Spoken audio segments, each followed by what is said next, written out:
put the innovation that's developed in our upstream open source communities that's developed there, we bring that to the commercial world to solve real world problems for our customers.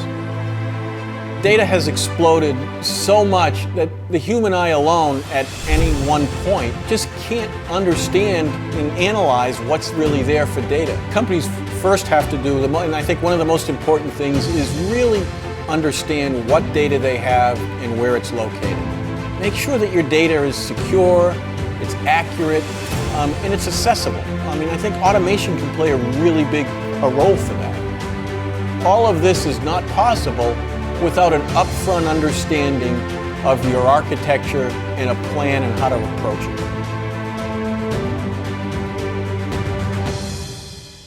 This is CIONET TV. My name is Hendrik Deckers. I'm here today with Paul Cormier, who is the CEO and President of Red Hat. A very warm welcome, Paul. Thank you very much. I'm really happy to be here. Thank you for the invitation. I'm really looking forward to talking today. Paul, you have a master's degree from the Rochester Institute of Technology, and after graduation you participated in education programs at IBM, at DEC. You previously worked at companies such as Alta Vista and BindView, and you joined Red Hat in 2001 as EVP Engineering, and you were named President and CEO in April 2020. So Paul, how would you describe Red Hat in a couple of sentences? What is it that your company does really, really well? And maybe put it another way, what is it that you wish people understood about Red Hat? I mean, I think the best way to describe it, and frankly I use this all the time, is Red Hat is an enterprise software company with an open source development model. Mm-hmm. Now, what that really means is that we put the innovation that's developed in our upstream open source communities that's developed there, we bring that to the commercial world to solve real world problems for our customers. Mm-hmm. You know, Linux and open source development are becoming the norm. They're becoming the mainstream of the infrastructure in the enterprise and in the cloud as well. Yep. They're already out there at that. Red Hat really, because of our long history here, is very well positioned to provide the support and life cycle and an ecosystem around these pieces into products to run in these commercial environments. So, but we aren't just open. We're also enterprise grade, and that's what we really pride ourselves on. We're both open source development model with enterprise grade products. But I think the thing to remember about Red Hat is more than just Red Hat Enterprise Linux, which really was our first and flagship product. We have developed an entire product portfolio that's built in and around Linux. So we've really leveraged the expertise that we've gained over the last 20 plus years with that. Paul, you're really an inspiring example of transition, somebody that transitioned from an engineer to a leader and a CEO. And you have really transformed Red Hat's product strategy by launching the Enterprise Linux subscription model. Were very instrumental in many of the acquisitions. So tell us a little bit more about yourself, your background, and your journey to become the CEO of Red Hat today. Well, it's been a long journey, actually, and I think each step of that has prepared me. I started with DEC, with Digital Equipment Corporation in the early days, working on computers of that era, back in the, believe it or not, the late 70s, the early 80s, and that's really where I grew up. I really got to understand the inner workings of computers through that time in my younger years. I was one of the few that started inside digital. I was one of the few that started a spin-off that we did called Alta Vista, which was the first search engine on the internet, even before Google, and a software product, and actually probably one of the first software as a service. And just a very, very interesting ride. Worked together with research at DEC and brought that out into the commercial world. I think one of the first examples of open source software. I had the great opportunity to actually work as a visiting engineer at MIT on another project called Project Athena, which was open source back in the 80s, and it was a distributed computing environment. We brought that to market too, very early open source product. I then went out to a couple of startups, ended up at a mid-sized company called BindView running their engineering, and came to Red Hat in its very, very early stages in 2001. When I started at Red Hat, I think I was employee 150 or so, 120 or so. We were pretty much a box product in retail, and we took a big risk and decided to focus on the enterprise, and that's where RHEL was born, which was 21 years ago, and we've just moved that out into the market and built around that and brought more open source solutions to the commercial market. I like to think that we at Red Hat had a very big hand in developing and bringing the model of open source developed software to the commercial environment, to the commercial software world. And that's what I've been doing for the last 21 years, and I've enjoyed every minute of it. I can imagine that. So Paul, the first topic I would like to discuss with you is what we call the data economy, which is the topic that we want to focus on. So how do you look at this? Companies have been gathering masses of data over the years. They've not necessarily done as much as possible with it. So what is it? How can companies be really successful by leveraging the value of all the data that they have? What's your view on this? I think the companies first have to do, and I think one of the most important things is really understand what data they have and where it's located. Mm-hmm. They then have to take even a step further from that and understand how your applications can best access that data. You know, data has exploded so much that the human eye alone at any one point just can't understand and analyze what's really there for data. We need to really be looking at how AI can be used to help analyze the data to help solve real-world problems. Mm-hmm. Having talked about data explosion, think about what you can use automation to really start to make this data world more manageable. Make sure that your data is secure, it's accurate, and it's accessible. I mean, I think automation can play a really big role for that. And all of this is not possible without an upfront understanding of your architecture and a plan on how to approach it. Okay. And could you elaborate a little bit on how it is that Red Hat and your solutions and technology helps organizations to become more data-centric? Well, one of the things we do, I mean, one of the things that's exploding in the market right now is this concept of hybrid. And you know, what hybrid means is that our customers are going to have applications that continue to run on-premise. They're going to have some applications that are going to run maybe in one cloud provider and other applications that may, for whatever reason, run in different cloud providers. This is what hybrid really is all about. What we do is with our platforms around what we call OpenShift, that's really built on the foundation of Red Hat Enterprise Linux that I talked about, we really give that platform that gives those applications a common environment to run. And so from a developer perspective, from the operator's perspective, from the securities people's perspective, and even in some cases from the data perspective, we give that common platform that runs across all those footprints. So it really alleviates the need for multiple silos that I talked about earlier, so you can now access what you need to access no matter where you're running. Red Hat Enterprise software company, so you must be talking to a lot of top digital leaders, top CIOs around the world. How do you see their role? How do you see the role of the CIO specifically in building more data-centric businesses? You know, the role of the CIO is changing dramatically right now. I mean, you know, not that long ago, the CIO worried about their applications and data and security that were running within the four walls of their data center. That's really changed now. As I said, this is now running many applications outside their data centers in clouds, in various clouds. But they're still responsible for that. They're still responsible for the development, the operation, and the security of that. So I think one of the biggest roles of the CIO is to ensure that an architecture is laid out. This is what I was just talking about. I think they need to really focus on finding the data that exists within their organization, where it's located, maybe centralize it, make sure it's clean and usable data, and then figure out how your applications can best make use of it, no matter where they're running. One of the best examples that I've seen is a car manufacturer that we worked with in Europe. Mm-hmm. They're now using data all the way out to the edge. And by this I mean the edge is on the factory floor. They can use data to analyze the paint quality of a car as it's coming off the line. There's compute involved, there's lots of data involved, but it has to be accessible right there at the factory floor. They can do this in real time and make business decisions based on that data, if that's an acceptable and a good paint process or not, and have to go back through the process.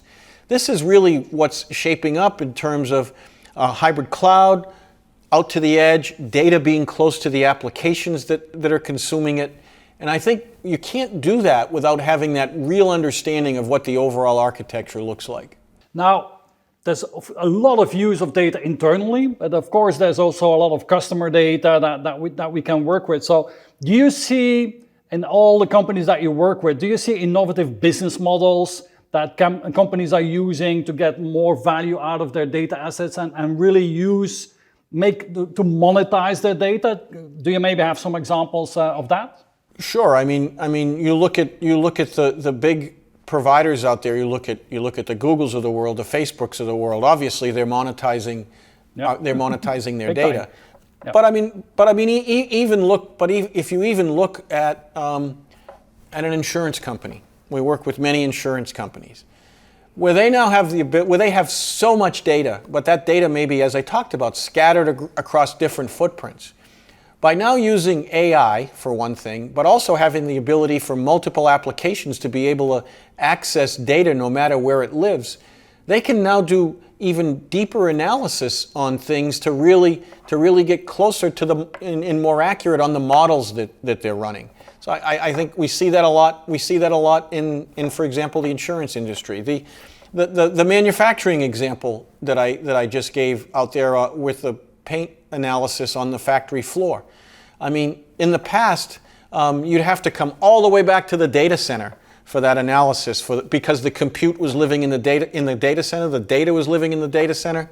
By the time you came all the way back with that analysis and all that data to the data center, did the compute needed on it and come back, it's too late.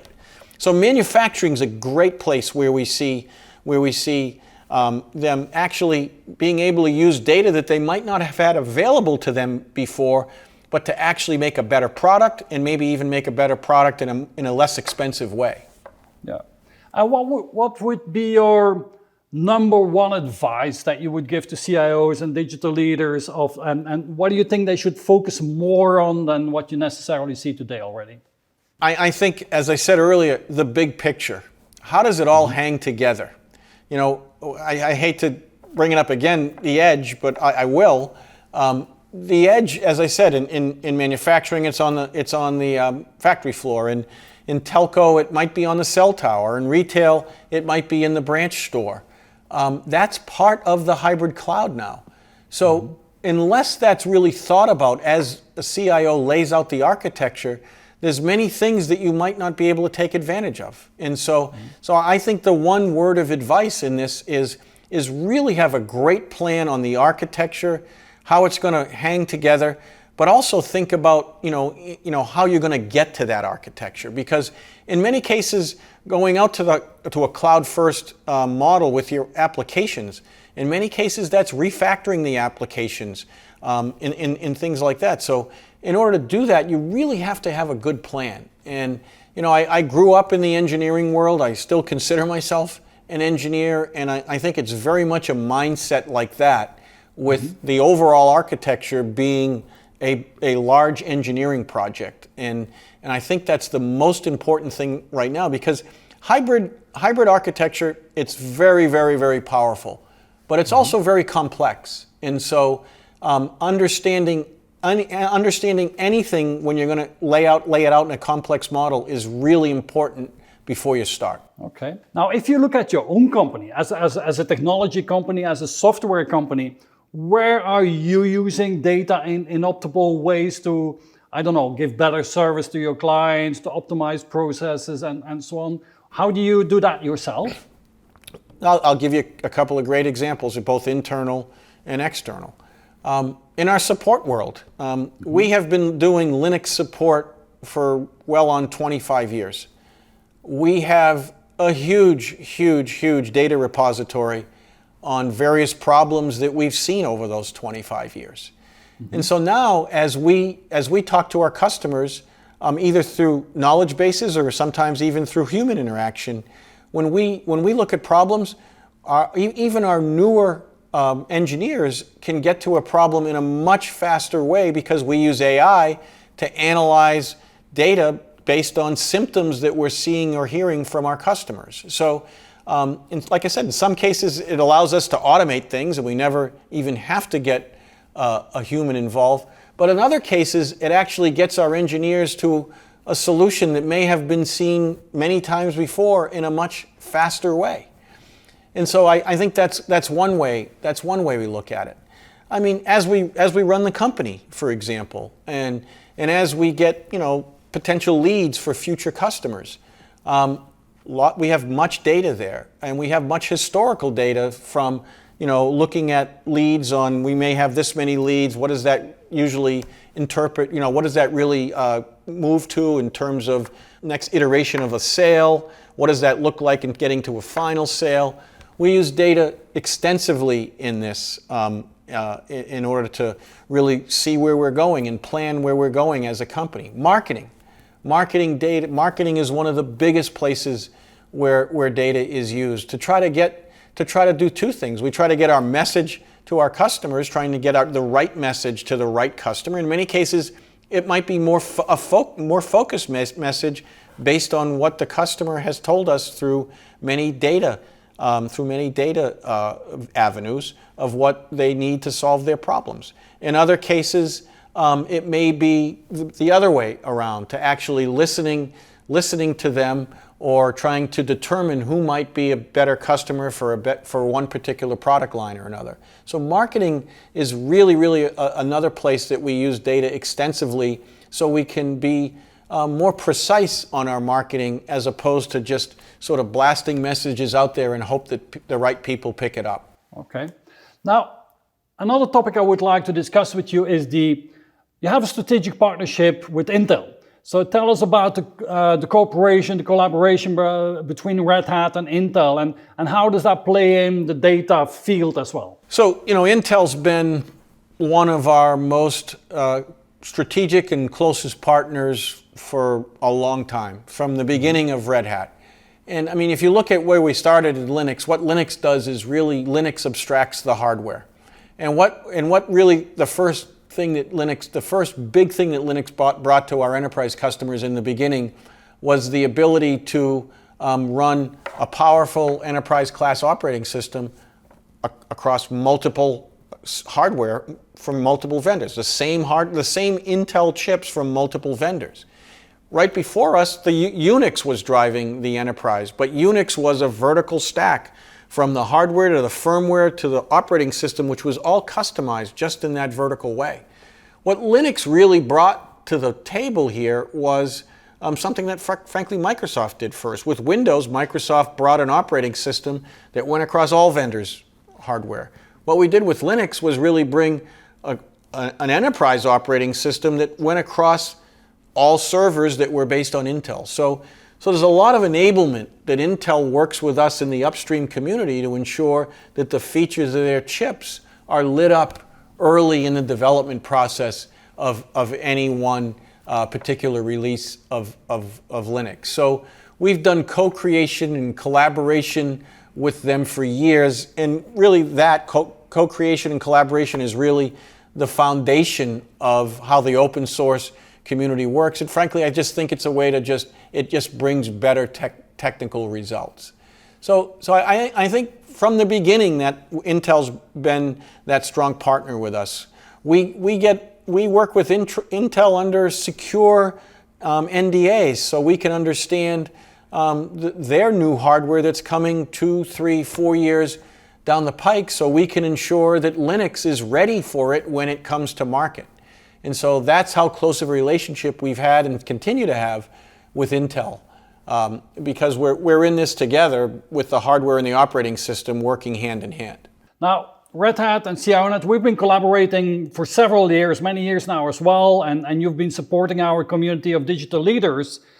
So I've spoken to quite some executives, to quite some salespeople, technology people, marketing people of your company, and what always strikes me is that you have, I think, a special company culture at Red Hat. So, and I understand that that's built around the open concept. So tell us a little bit, how is that from your point of view? How do you make sure that you have this special company culture within Red Hat and that you keep that even now that the company has become so big? Well, we really model how we act in the company to how we collaborate in the open source community. And the way it works in the open source community and here, I think, is we put together an environment where the best idea wins. The best idea should be able to bubble to the top. And now, having said that, when you finally get to that best idea and the best implementation of that idea, you should debate is involved in how to get there. You have to be able to listen to multiple parties and debate on why it may or may not be the best idea. But then you have to line up and really have a leader with it and drive it forward. And I like to think that that's how we run the company. The best idea wins. It can come from anywhere. You should foster an open debate on that idea, then iterate till you get to the best version of it and move forward. We were born in that open source community. We've taken that across the entire company. So we really mean that when we say that at Red Hat. Anyone can call me or email me or message me or any member of my leadership team at any time with any thoughts or ideas that they have. And frankly, from a management perspective, we think we owe it to everyone in the company when we do get to a decision. We think we owe it to everyone in the company to clearly articulate the decision, clearly articulate how we got to that decision, and most importantly, why we got to that decision. And that's a really important part of having the open culture.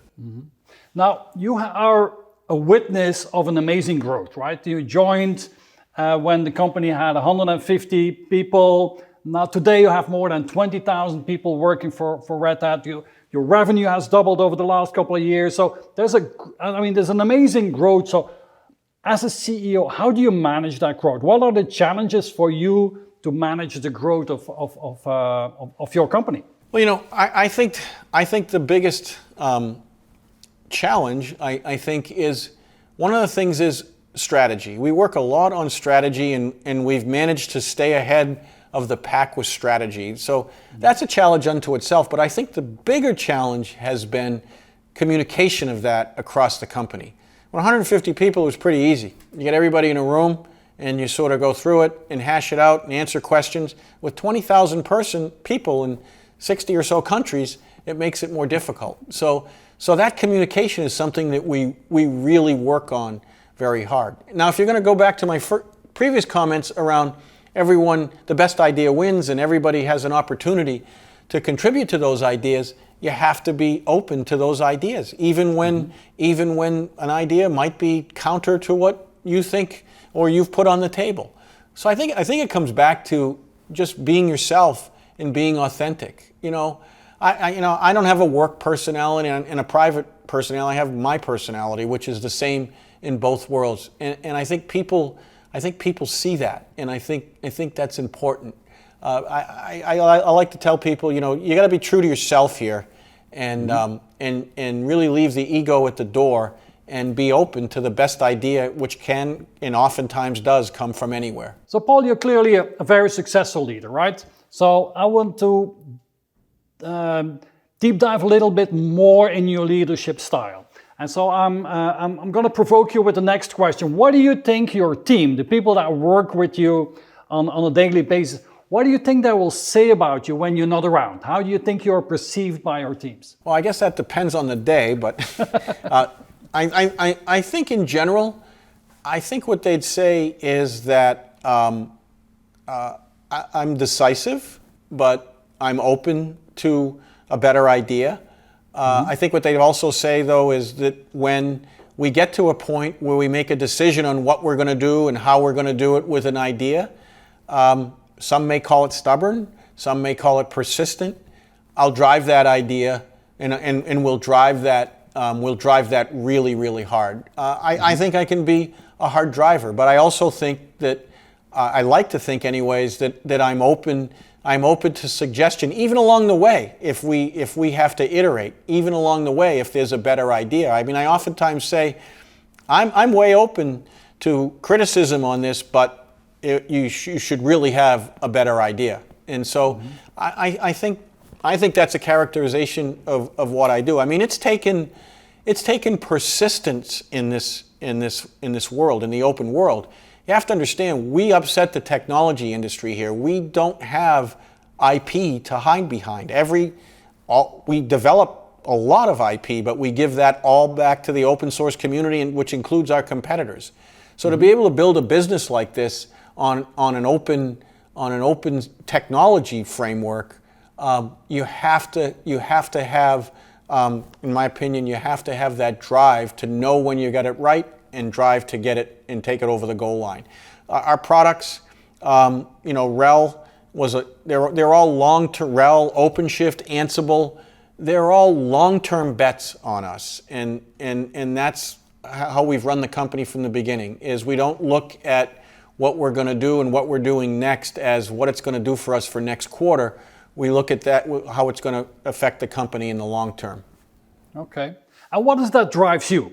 What is it that really excites you? When at the end of the week, are you a happy person? What's important for you?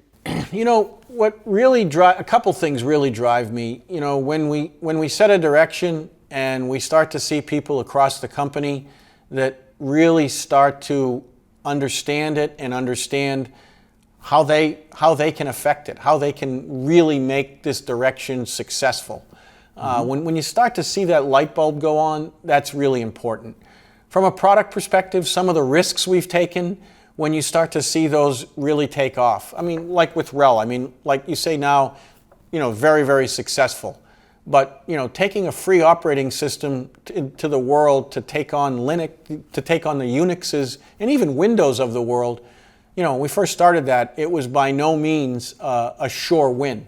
Starting to see that take hold really, really excites me. Hybrid cloud, open hybrid cloud. We were the first really on that. And the reason why we were the first with that is because all clouds, they're built on Linux. And because we have been the leaders in Linux for so long, we were helping our customers try to get to the cloud. So we early on understood some of the difficulties in getting applications to the cloud. We understood it was very powerful technology, but it's not just lifting and shifting necessarily an application. So we understood that from the beginning, and that's how we knew it was going to be a hybrid world. So we came out with that really early. And frankly, now the whole industry's on hybrid. So to see the industry move to that, to see our platforms like OpenShift be the leader in hybrid cloud, those things are really, really satisfying. But, as I said, we've taken the long-term approach. So you might not get that satisfaction overnight, but once that starts to happen, it's really fun. Building a successful company is a marathon. It's not a sprint, right? Absolutely.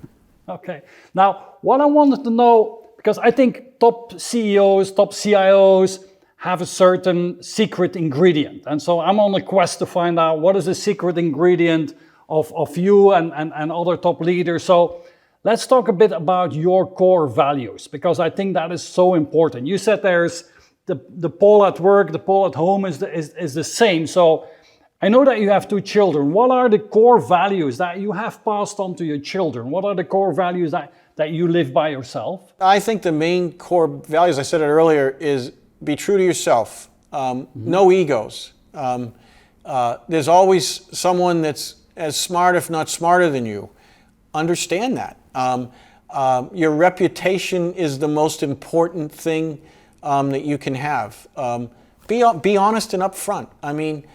As I said earlier, one of the hallmarks of what it means to have an open culture is to explain to people not only what the decision is, how you made the decision, and why you made the decision. I think always being able to do that, even to yourself, is really important.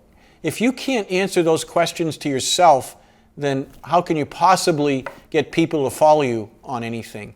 So I just think that comes back to the whole openness thing. I know it's hard for some people because, some people may call it politics. I might call it playing games. I just don't think that gets you anywhere. At the end of the day, you have to come and be honest with yourself if you expect people to really follow you in a direction. But you also, if you expect people to follow you, I think you have to be willing to change when they come up with a better idea. And I think that's where ego comes in.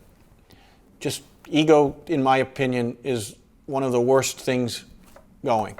Now, as a leader of a 20,000 people business, growing business, you must be working very, very hard. There's no way around that. So you must be doing long days and long weeks. So how do you balance that? How do you stay sane in this world? Now, especially in the last couple of years, the world has changed a lot. So how do you make sure that you keep the balance? And I know that you're a runner. Is that something that helps you? Running helps a ton. I run 5+ days a week.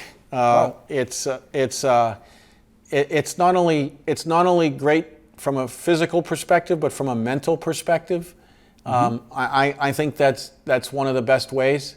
I like to ski as well and be out there. You have to take that time for yourself, and I think that's important. And I try not to. Even though I've been working from home for almost 2 years, certainly I discuss my job with my wife, but I try not to bring the problems that I have day to day to solve back in those discussions. I mean, you have to separate that. You have to separate that, and I think that's important. As you said, it's been difficult over the last couple of years because every time I walk by my office and hear an email coming in, you start to look. So, but I think it's those things. You have to have some distractions to be able to separate yourself from that. And frankly, even in terms of separation, even on my runs in the morning, if we're having a tough problem to solve or something, that's sometimes when you come up with a good idea as well. So that's the most relaxing thing to me. Okay. Now I know that you're an avid reader. And so we have produced the CIONET cookbook that's sponsored by Red Hat and Intel. And you have written the foreword in this. And so besides the CIONET cookbook, what books would you advise our members to read this year? I read Satya's book. I read Satya's book this year.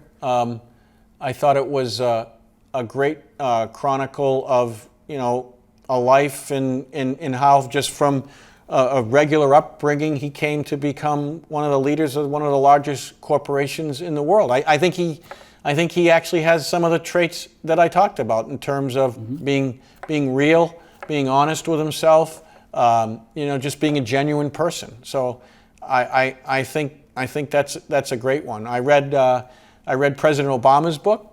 I thought that was a really good book. Again, from humble beginnings and to become the president of the United States. I sort of like to read books like that are historic, maybe in the technology field, not necessarily always in the technology field, but sort of maybe it's leadership books, maybe it's things like that. But yeah. I mean, those are two that I thought were really good, and I just think great examples of just how, quote, regular people can really rise up and take on roles that have effect on many, many people. But I like the fact in both that they looked at it and continue to see themselves as just a regular person. So Paul, you have been very successful, and so if you look back, you told me that you started back in the 70s in your career, so you have a long career already. What is maybe one of the best things that has ever happened to you in your life? Well, of course, meeting my wife, right? So of course. But I'll talk about that for a minute, because my wife is a very smart, strong person, and she's when I said that, there's no difference between my work persona and my home persona, and I also commented that ego kills. My wife keeps me on that keel. In our marriage, it's very similar here. If my idea is not the best, she's going to call me on it, and if she's got a better idea, she's gonna debate for that better idea. I really, really like that. I think she has kept me very, very grounded on that, and I think We've sort of brought up our two children in the same way. So we have some very interesting discussions. So I think that's really one person in my life that was the best thing that's happened to me in my life for a whole bunch of reasons, and she's a great person. I think in my business world, frankly, my biggest break given to me back in the 80s was by a woman. When we started this group that I talked about, the Alta Vista group, when I was at DEC, it was a brand new group focused on the internet. I mean, internet wasn't even thought about yet.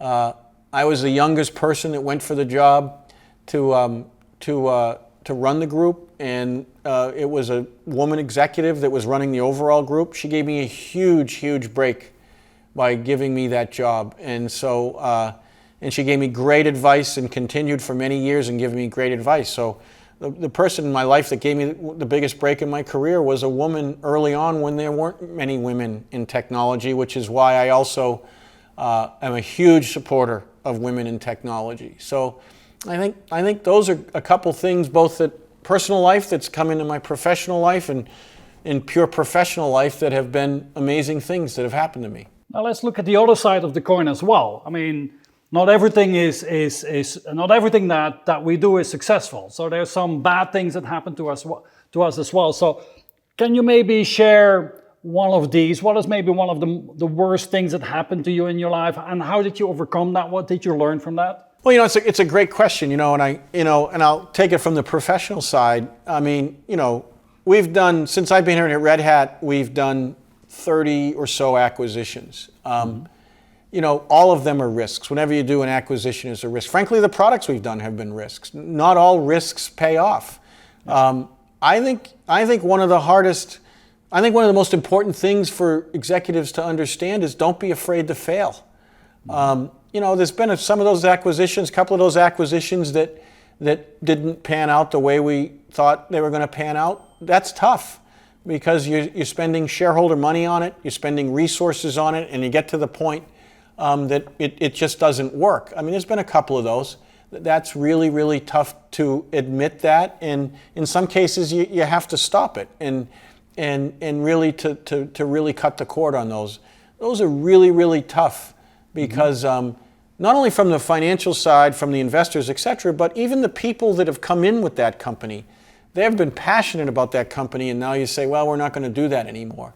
So those are tough, but at the same time, if we were afraid to fail, we probably wouldn't have taken some of the chances that we took that made the company as successful as it is. So I think you have to look at it from both sides. Paul, if you have to make tough decisions, do you have a personal mantra? Do you have a saying? Do you have like a personal wisdom that helps you to make tough decisions? I think I actually just said it. Don't be afraid to fail.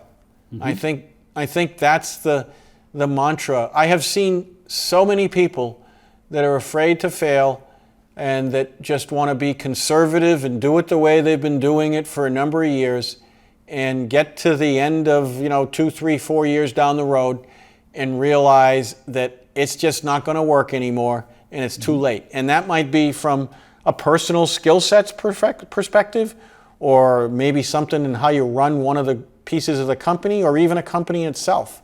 So I think in coming into tough decisions, I think that not being afraid to fail, without being reckless, but not being afraid to fail is one of the traits that I think is very important. Now, if you look back when you started your career and you were a young professional, and I can imagine that you were ambitious at the time as well. And so if you would speak to young digital professionals today that have the ambition to follow in your footsteps, that want to become a top leader in technology companies or in enterprises, what would be the advice that you would give to your younger self? What is the advice that you give to young digital professionals? I think I've had a lot of success along the way. I'd like to think that every time I reached a goal or a plateau, I'd like to think I got there on my merits and not on having to step over someone else or push back someone else. I believe in karma. and I think that's the advice that I would give is go for it, but get there on your merits and not by pushing back or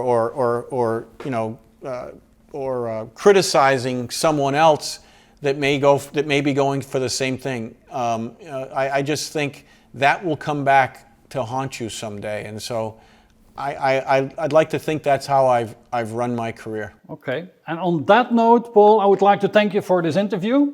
It was a pleasure meeting you, and hope to meet you in person in the near future. Me as well. It's been a pleasure and actually fun. So thanks very much for inviting me.